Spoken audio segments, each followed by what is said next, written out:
আসসালামু আলাইকুম। Welcome to our new video. বন্ধুরা, আপনারা জানেন আমরা গত ভিডিওতে দেখেছি, গত যে ২ টি ভিডিও সেটাতে দেখেছি কিভাবে আমরা একটি ডকুমেন্ট লিখতে পারি এবং ডকুমেন্টে কিভাবে কলাম এড করতে পারি, এবং একটা অ্যাডিশনাল টিপস ছিল আমাদের গত ভিডিওতে, সেটা হচ্ছে কিভাবে পিকচারের নিচে আপনি সাইটেশন করতে পারেন। এবং মেইন যে জিনিসটা ছিল সেটা ছিল পিকচার ইনসার্ট করা, টেবিল ইনসার্ট করা, চার্টগুলো ইনসার্ট করা। তো আজ আমরা এই ভিডিওতে জিনিসটা দেখব সেটা হচ্ছে কিভাবে আমরা হেডার, ফুটার এবং পেজ নাম্বার দিতে পারি। Google ডকে কিভাবে হেডার, ফুটার এবং পেজ নাম্বার আমরা দিতে পারি। তার জন্য আপনাদেরকে চলে যেতে হবে, আমি আমার প্রথম ডকুমেন্টে কাজ করতেছি। তার জন্য আপনারা চলে যাবেন ইনসার্ট, ইনসার্টে গেলে আপনারা একটু নিচে দিকে আসবেন। নিচের দিকে আসলে দেখবেন হেডার অ্যান্ড ফুটার্স নামে একটি অপশন আছে। এবং এখানে মাউস নেওয়ার সাথে সাথেই আরেকটা সাইড প্যানেল ওপেন হবে, সেটা হচ্ছে হেডার। এবং এটার একটা শর্টকাট দেওয়া আছে Ctrl+Alt+O, Ctrl+Alt+H। আচ্ছা, আমি এখানে যখন হেডারে ক্লিক করব, তাহলে আমার হেডার সেকশনটা এনেবল হয়ে যাবে। তো হেডার সেকশনটা মূলত কি? হেডার সেকশন হচ্ছে প্রত্যেকটা পেজের উপরে আমরা একটা টাইটেল এড করতে পারি, যে জিনিসটা সেম থাকবে। এখন এই জিনিসটা আমরা নরমালি কোথায় দেখতে পাই? আমরা এই জিনিসগুলো দেখতে পাই যখন কোন একটা অফিসিয়াল প্যাড আমরা বানাই। সেই প্যাডের টপে কোম্পানির নাম, লোগো এসব ডিটেইলস লেখা থাকে। ফুটারে হয়তোবা অ্যাড্রেস, কনট্যাক্ট ইনফরমেশন আর পেজ নাম্বার, এই ধরনের জিনিসগুলো লেখা থাকে। তো একটা প্যাডের প্রত্যেকটা পেজে কিন্তু সেম ডিটেইলসই লেখা থাকে। তো সেই জিনিসটাই, ওই অংশটাকে বলে হেডার। মানে ওই প্যাডের আমার ডিসপ্লেতে যেই মার্ক করা যে অংশটা দেখতে পাচ্ছেন, এটা হচ্ছে হেডার। এবং নিচের এই অংশটাকে বলে ফুটার। তো ঠিক একই রকম প্রত্যেকটা ওয়ার্ড ডকুমেন্টেরও ঠিক একই জিনিস। গুগল ডকুমেন্ট বা ওয়ার্ড ডকুমেন্ট যেটাই বলেন, উপরের অংশটা হচ্ছে হেডার এবং নিচের অংশটা ফুটার। তো আমরা এখন আছি হেডার সেকশনে। হেডার সেকশনে যদি এরকম হয়, আমরা লিখি গুগল গুগল ডক ক্লাস 4। হ্যাঁ, এই লেখাটা একদম ছোট, একদম পিচ্চি একটা লেখা। তো এই লেখাটাকে যদি আমরা বাইরে ক্লিক করি, দেখুন প্রত্যেকটা পেজের টপে আমার কিন্তু গুগল ডক ক্লাস 4 ছোট, ছোট করে লেখা আছে। তো এই লেখাটা কি আদৌ ডিজাইন করা পসিবল? তো এখন আরেকটা জিনিস বলি, আমি এখানে এক্সেস কিভাবে দিলাম। এখন আমি যদি এখানে মাউসের ডাবল ক্লিক করি, মাউসের লেফট বাটনে, তো আমার হেডার সেকশনটা ওপেন হয়ে যাবে এবং হেডার সেকশনে আমি এই লেখাটাকে এরকম সিলেক্ট করলাম। সিলেক্ট করার পরে এই লেখাটাকে যদি আমি সেন্টার অ্যালাইনমেন্টে আনি, অ্যালাইন অপশন থেকে সেন্টারে হবে। দেন ফন্টটা বোল্ড করলাম। সরি, বোল্ড না, বোল্ড। তো ফন্টটাকে আমি বোল্ড করলাম। দেন আমি এখন এখানে যদি টেক্সটের সাইজটা বাড়ায় দেই, ৩০ ইজ ওকে। দেন আমি এখন যদি বাইরে ক্লিক করি, দেখুন প্রত্যেকটা পেজের হেডারে খুব সুন্দর একটি বোল্ড করে লেখা আছে গোল্ড অফ ক্লাস 4। তো এটা ছিল হেডার। এবার আসি আমাদের ফুটার। ফুটারের জন্য আপনারা চাইলে এখানে ডাবল ক্লিক করেও ফুটারটা এনেবল করতে পারেন, বা ইনসার্ট থেকে হেডার অ্যান্ড ফুটার সেকশনে গিয়ে ফুটারটাও এনেবল করে নিতে পারেন। এখন ফুটারটা আপনারা কি থাকে? ফুটারে যেমন নরমালি আমাদের থাকে হচ্ছে অ্যাড্রেস-ট্যাড্রেস এইসব কিছু, বা আমি এখানে লিখতে পারি dash office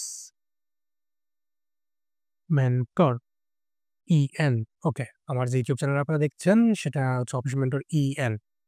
by the way, আপনারা যদি এখনো আমার চ্যানেলটি সাবস্ক্রাইব করে না থাকেন, please hit the subscribe button এবং কমেন্ট করে জানাতে পারেন ভিডিওগুলো কেমন লাগছে। তো বন্ধুরা, দেরি না করে চলুন দেখি এটাকেও আমরা ফরম্যাটিং করতে পারি কিনা। হ্যাঁ, এটাকেও আমরা ফরম্যাটিং করতে পারি। ইভেন এটার কালারও আমি চেঞ্জ করতে পারি, ফন্ট কালারও চেঞ্জ করতে পারি। তো এটা ওকে, লেফট অ্যালাইনমেন্টে আছে। একটু বোল্ড অ্যান্ড ইটালিক করে দেই। ফন্ট সাইজটা ১৬ ইজ ওকে। দেখুন প্রত্যেকটা পেজের নিচে কিন্তু এটা চলে আসছে। এবার আমরা দেখব কিভাবে হেডারের ভিতরে আমরা লোগো বা পিকচার বা আদার্স কোনো কিছু এড করতে পারি কিনা। তো এর জন্য আমি হেডার অপশনটা এনেবল করলাম। তো তার আগে আপনারা দেখুন, হেডার যখন অপশনটা এনেবল করি, তো নিচে আমাদের কিন্তু বেশ কয়েকটা লেখা আছে। এখানে আছে header section 2, link to previous, then option. অপশনে গেলে আমরা এখানে বেশ কয়েকটা অপশন পাবো। Remove header, page number, then header format. তো হেডার ফরম্যাটে যদি আমরা যাই, তাহলে দেখুন এপ্লাই টু, আমি এখানে যে ফরম্যাটটা এখানে চুজ করব সেটা কোথায় এপ্লাই হবে? This section or this section forward এর আগেরটা, না হোল ডকুমেন্ট? আমরা হোল ডকুমেন্ট এপ্লাই করে দেই। দেন মার্জিন, হেডারটা কত ইঞ্চি হবে? তো সেক্ষেত্রে আমরা এখানে হেডারটাকে দেই ১ ইঞ্চি হেডার হবে। দেন এপ্লাই। দেখুন হেডারটার যে জায়গাটা সেটা ১ ইঞ্চি হয়ে গেছে। তো ১ ইঞ্চি নেওয়ার ফলে কি হয়েছে আমার উপরের একটি কনটেন্ট সেটা নিচে চলে আসছে। ওকে। আমি এই কনটেন্টটাকে একটু ছোট করে দেই। ছোট করে দিলে উপরে চলে যাবে। দেন আমার দেখুন হেডারের যে কনটেন্টটা আছে সেটা কিন্তু আমার মোটামুটি ১ ইঞ্চির মধ্যে চলে আসছে। তো এবার এই হেডারের ভিতরে আমরা কি পিকচার এড করতে পারবো বা কোনো কোম্পানির লোগো বা কোনো কিছু এড করতে পারবো? অবশ্যই পারবো। সিম্পল হেডারটা এনেবল করবেন ডাবল ক্লিক করে বা ইনসার্ট থেকে হেডারে চলে যাবেন। দেন আবার ইনসার্ট থেকে পিকচার দেন এখান থেকে আপলোড ফ্রম ইওর কম্পিউটার বা আপনি ওয়েবে সার্চ বা যেখান থেকেও ড্রাইভে থেকেও নিতে পারেন, ফটোস থেকেও নিতে পারেন। ওকে? দেন এখন আপনি চলে যাবেন আপলোড ফ্রম ইওর পিসি। দেন আমি এখান থেকে একটি লোগো সেটআপ করে নিচ্ছি। দেন ওকে। তো আমার পিকচারটা অনেক বড়। এটা আমি রিসাইজ করে নেব। পিকচারটা সিলেক্ট করার পরে রিসাইজ এর অপশন পেয়ে যাবেন। রিসাইজ করে নিবেন এভাবে। রিসাইজ করে নিলে আমি আরেকটু ছোট করে নেই। Okay, that's enough. Um okay, that's enough. আচ্ছা, পিকচারটা দেওয়ার ফলে আমার এই হেডার সেকশনটার হাইট কিন্তু আরেকটু বেড়ে গেছে। তো বেড়ে যাওয়ার ফলে কি হয়েছে আমার উপরের কনটেন্টটা নিচে চলে আসছে। তো ওকে, আমি এটা এতটুকু রাখতেছি। আর আমি এই কনটেন্টটাকে আরেকটু ছোট করে সেই কনটেন্টটা আমি রিমুভ করে দেই। রিমুভ করে দিয়ে এখানে আমি ওকে, আমার এখানে মোটামুটি আরেকটা পেজ চলে আসছে ব্ল্যাংক পেজ। আমি ব্ল্যাংক পেজে নিয়ে রাখতেছি। আচ্ছা, এবার এই পিকচারটা কি পজিশন চেঞ্জ করা বা করা পসিবল? পসিবল। নিচে দেখুন বেশ কয়েকটি অপশন চলে আসছে। এখানে ফার্স্ট এ হচ্ছে inline, then wrap text, break text, then behind the text, in front of the text এই অপশনগুলো এখানে পেয়ে যাবেন। তো আমি in front of the text যদি দেই, তো এটা লেখার উপরে চলে আসবে। তো এটাকে একটু আমি পজিশন করে নিয়ে সরিয়ে নিতে পারবো। হ্যাঁ। তো দেখতেই পাচ্ছেন আমরা এটাকে সুন্দর মতো পজিশন করে নিয়ে এসেছি। আর হেডার ফুটার এড করার ফলে কি হয়েছে? আমার এই পেজগুলোর ভিতরের যে মার্জিন যেগুলো আছে এগুলো একটু আপ ডাউন হয়ে যাচ্ছে যে কারণেও বারবার কনটেন্ট গুলো নিচে উপরে হয়ে যাচ্ছে। আচ্ছা ওকে, সেদিকে আমরা ফোকাস না দেই। তো দেখতেই পাচ্ছেন আমি এখানে আমার পিকচারটাকে ইনসার্ট করে ফেললাম। এবার আমরা ফুটার নিয়ে একটু কাজ করব। তো ফুটারটা আমরা এখানে ডাবল ক্লিক করে এনেবল করে নিই। তো ঠিক একই রকমভাবে ফুটারে গেলেও আমরা একটা অপশন পেয়ে যাবো। অপশনে গেলে footer format, page number and remove footer পাবো। তো এখানে আমরা পেজ নাম্বার যেহেতু দেখতেছি তো এখান থেকেও ক্লিক করলে আমরা পেজ নাম্বার এড করতে পারি বা ফুটার ফরমেটে আমাদের ফুটারের ফরমেট আর হেডারের ফরমেটে একই জিনিস। তো এখানে আমরা একটা আ অপশন পাচ্ছি সেটা হচ্ছে এপ্লাই টু কোনটাতে এপ্লাই হবে হোল ডকুমেন্ট না যেই পেজ আছে ওই পেজ না এই পেজের আগের পেজ। ওকে? দেন এখানে হেডারের আমরা সাইজটাও ইনক্রিজ এবং ডিক্রিজ করতে পারবো। আচ্ছা হেডারের সাইজটা আমি একটু আচ্ছা ওকে যেটা দিয়েছি। ফুটারের সাইজ আমি বাড়াতে পারি, কমাইতে পারি। আমার দরকার নেই যেটা আছে ওকে। দেন এপ্লাই করে দিলাম।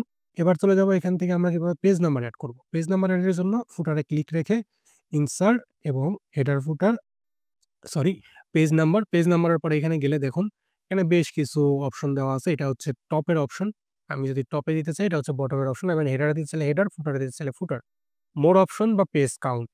তো মোর অপশনে যদি আমি ক্লিক করি দেন দেখুন আমার এখানে পেজ নাম্বারের একটি সুন্দর অপশন আছে সেটা হচ্ছে এপ্লাই টু। কোন পেজে এপ্লাই হবে? Whole document. ফুটারে থাকবে show on first page start from 1। এখানে আমরা 1 দিয়ে দিব। 1 লিখলে এটা এপ্লাই এর অপশনটা চলে আসবে। দেন এখানে এপ্লাই। এপ্লাই করলে দেখুন এই যে এখানে 3 চলে আসছে। তো আমরা এটাকে সিম্পল সিলেক্ট করে যদি এখান থেকে অ্যালাইনমেন্ট এ রাইট করে দেই, ওকে আমার এই লেখাগুলো এখানে চলে আসতেছে, একসাথে চলে আসতেছে। তো এই লেখাটা আমরা মুছে দেই। দেন এখানে ৩ নাম্বার। তো এখন এখানে আপনি বলতে পারেন যে, "ভাই আমি তো আরো কিছু লিখতে চাই, পেজ নাম্বারও রাখতে চাই। তো ২ টা একসাথে কিভাবে রাখবো?" তো টেক্সট এড করে নিতে পারেন।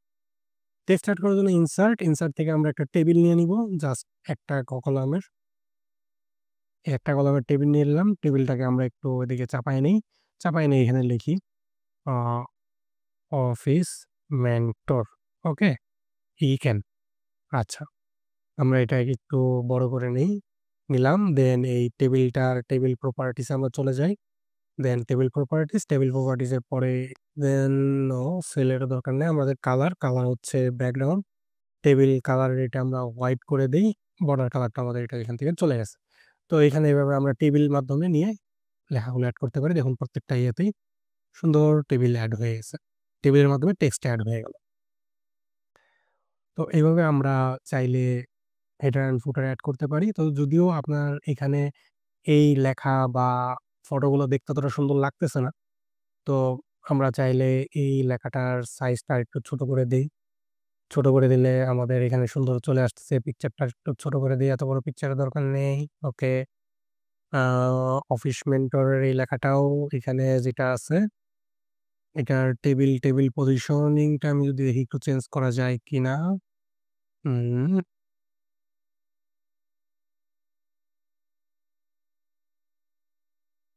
হুম, না, টেবিল পজিশনটা আরেকটু উপরে। ওকে, মোটামুটি এখন সুন্দর। এখন এখন কিন্তু অনেকটাই দেখতে ভালো লাগতেছে। তো বন্ধুরা, আশা করি আজকের ভিডিও দেখে আপনারা বুঝতে পেরেছেন কিভাবে হেডার, ফুটার এড করবেন, পেজ নাম্বার এড করবেন। পরবর্তী ভিডিওতে আপনাদের সাথে আবারও দেখা হবে। সে পর্যন্ত ভালো থাকুন। ভিডিওটি ভালো লাগলে লাইক দিবেন, কমেন্টে আপনার মতামত জানাবেন এবং বন্ধুদের সাথে অবশ্যই শেয়ার করবেন। আল্লাহ হাফেজ।